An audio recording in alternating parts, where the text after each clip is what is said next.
This is the homemade flying craft in Bangladesh. It's made of sailcloth stretched over a metal frame.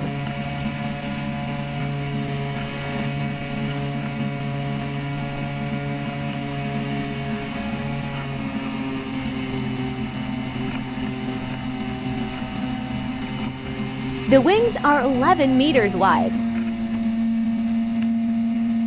and slightly curved.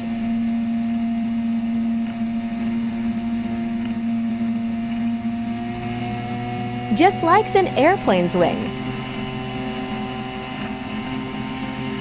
This helps create lift, which makes the boat fly.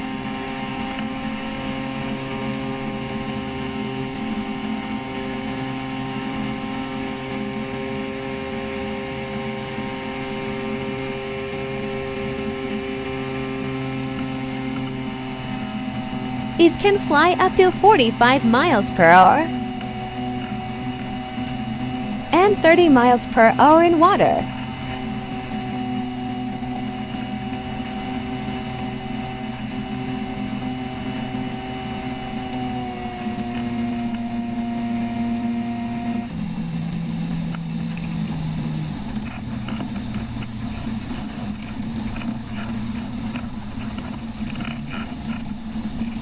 What a cool way to get around!